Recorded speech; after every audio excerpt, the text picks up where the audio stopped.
Жизнь в канадском лесу невозможна без машины. Новые стоят дорого, так что пока ездим на старых. А старые машины – это, конечно, ржавчина, поломки и постоянный ремонт. Но мы редко обращаемся в сервисы и стараемся все делать сами, прямо у себя на участке. В этом видео покажем, как мы чиним машины своими руками и между делом работаем над другими DIY проектами.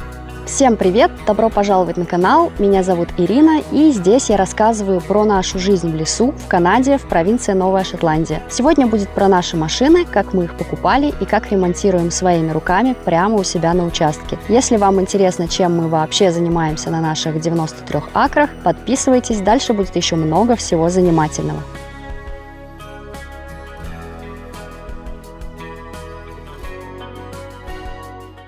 Когда мы купили дом в лесу и начали его ремонт, очень быстро стало понятно, что без пикапа здесь не выжить.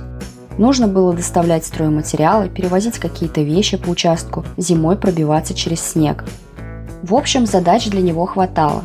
Но и наши машины на тот момент тоже начали по очереди барахлить. В итоге летом 2023 года мы решили, что момент настал и пора искать пикап. Бюджет был ограничен, так что поиски подходящего трака заняли какое-то время. И в один прекрасный день мы нашли его – Ford F-150 2010 года выпуска. Пробег небольшой, но требовалось проведение кузовных работ. Именно с него и начались наши эксперименты. Итак, этот F-150 стоял в дилершипе в соседней провинции Нью-Брансвике. В Новой Шотландии мы тогда ничего нормального не нашли. Это был июль 2023 года, и с выбором пикапов здесь было довольно печально. Чтобы хотя бы примерно понять состояние машины, мы попросили прислать нам фотографии кузова и рамы. Также мы запланировали просмотр еще парочки траков, так как путь до Монктона не близок и не хотелось скататься туда впустую. В ближайшую субботу выехали из дома очень рано и отправились в Нью-Брансвик. По дороге в Монктон заехали в еще одно место посмотреть другие пикапы, которые нам не подошли, да и сам салон был закрыт. В итоге только к полудню добрались до того дилершипа, где стоял выбранный нами трак. Нам показали еще несколько вариантов в нашем бюджете, потом мы скатались в другой дилершип посмотреть на GMC Sierra, но она оказалась совсем уж ржавой. В итоге мы вернулись к тому самому F-150, за которым и ехали изначально.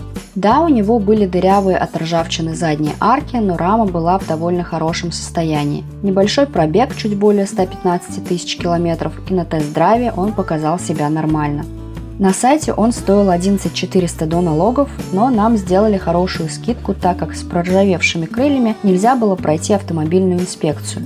Долго не думали, решили брать. Финальная цена с налогами вышла около 11 600.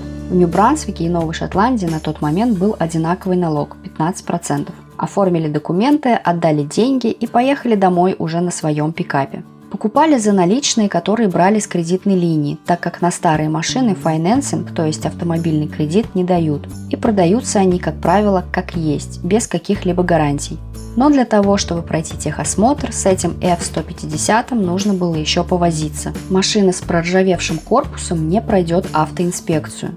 Нужно было либо восстанавливать, либо хотя бы закрыть все так, чтобы никто не поранился.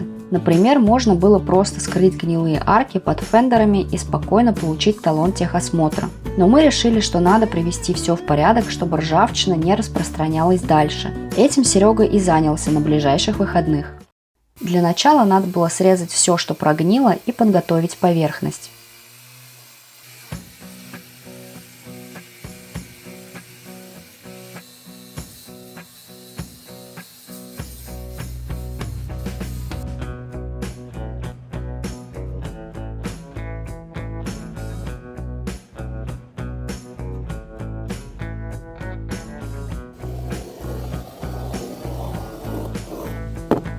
Для восстановления формы использовалась специальная стеклоткань с эпоксидной смолой.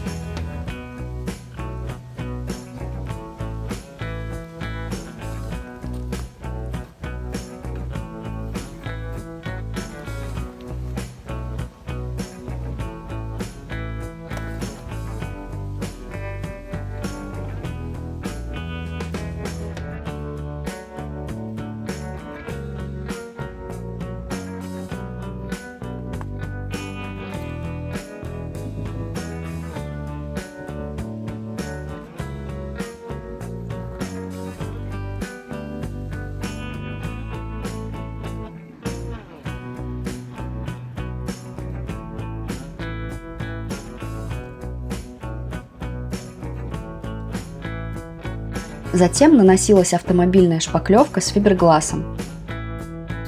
Ну и финальный этап – шлифовка и покраска. Вот такой получился результат после нескольких дней работы.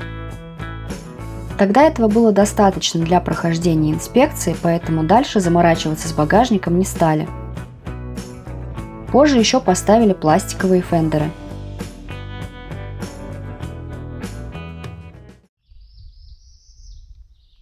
Техосмотр в Новой Шотландии надо проходить каждые 2 года, и летом 2025 снова пришлось заняться ремонтом. На этот раз начали с задней крышки багажника. Все по той же схеме – очистить, восстановить, покрасить.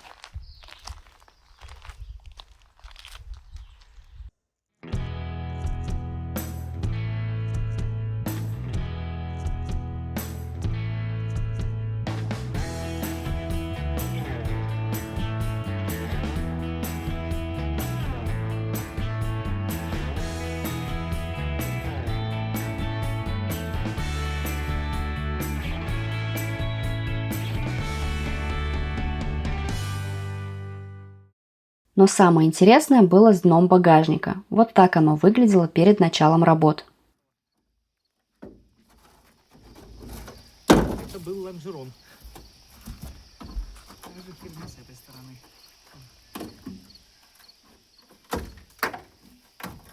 При покупке пикапа багажник уже был ржавый, но для получения техосмотра в приемлемом состоянии. Другими словами, не разваливался.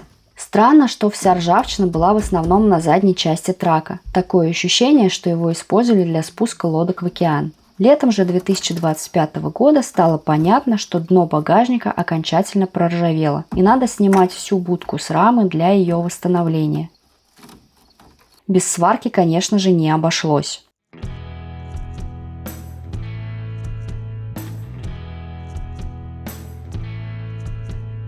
Ну и потом Серега заантикорил все специальным гудроном.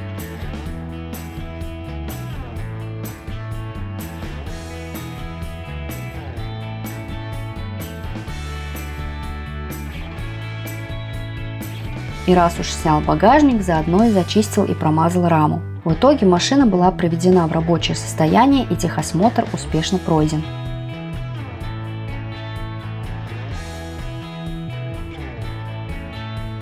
Но, судя по всему, на этом все не закончится. В следующий раз, скорее всего, будем заниматься порогами и кабиной. Так что ждите еще один репортаж.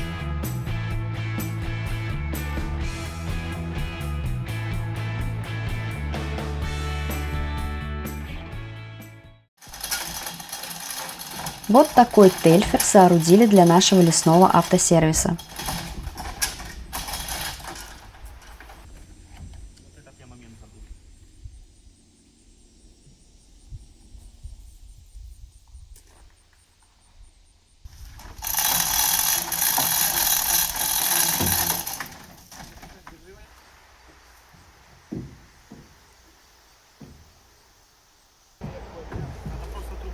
Она просто засовывается.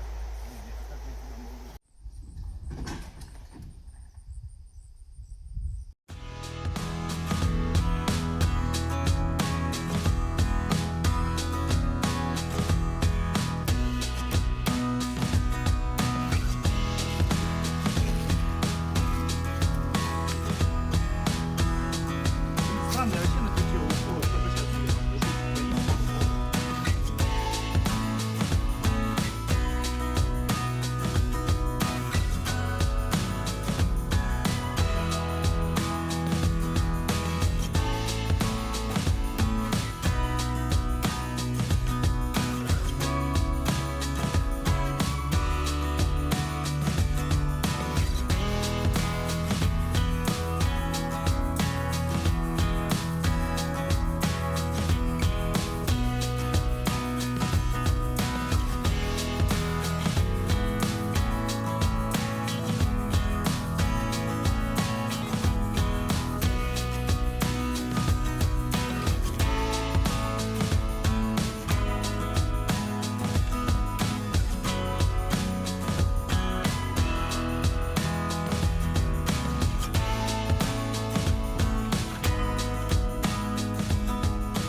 Раз.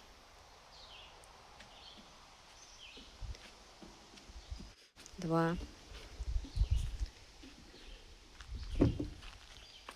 Три.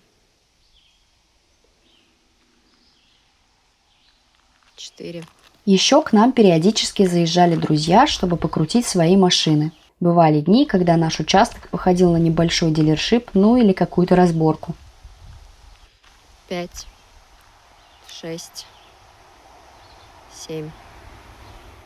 А в сентябре Серега занялся нашей второй машиной – Jeep Patriot. Там тоже было над чем поработать. Тормоза, задние арки, стойки лобового стекла и усилитель заднего бампера. Этот джип мы покупали еще в 2021 году. Это была наша первая машина в Канаде. Обошелся он нам тогда тоже примерно в $12 тысяч с налогами. И пробег у него был также около 115 тысяч. И в целом это была удачная покупка.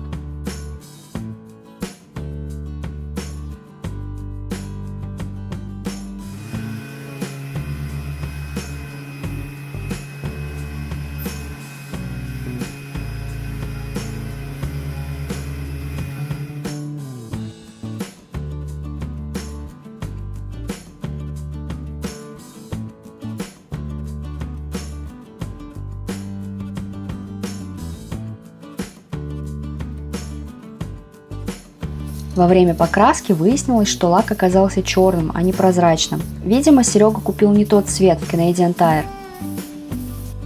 Баллончики выглядят абсолютно одинаково, а цвет можно выяснить только по незаметной наклейке, которая еще и легко отпадает от банки. А так как Серега докрашивал джип при плохом освещении, не сразу понял, что что-то не так. Но после первого слоя было уже поздно, через неделю пришлось все заново перекрашивать. И вот как выглядели уже перекрашенные крылья.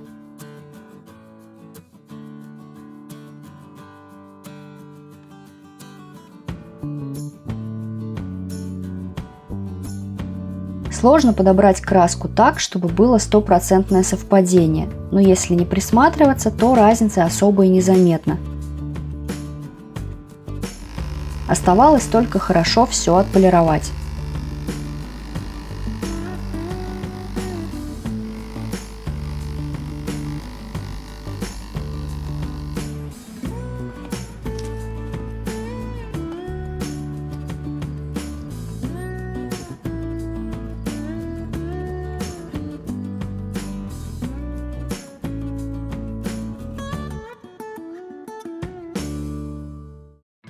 Ну и между ремонтами машин Серега решил немного отдохнуть и сварил мангал. Давно хотели такой, чтобы жарить шашлычок на шампурах, а не на решетке.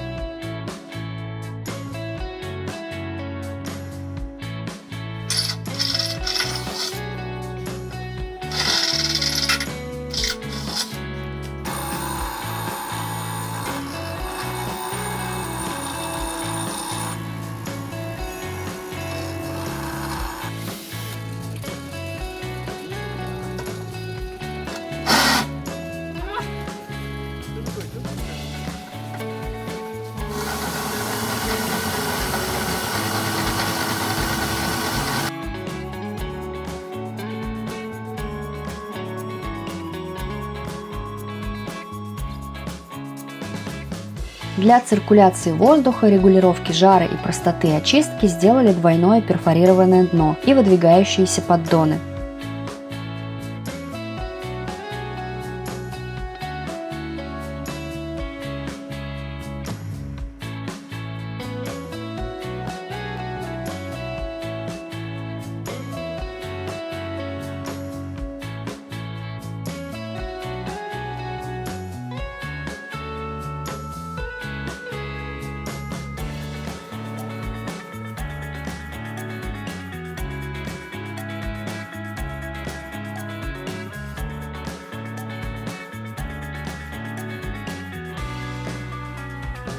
Так как мангал сварен из черного металла, покрыли его жаропрочной краской, чтобы служил подольше. Ну и еще сделали прорези под шампуры.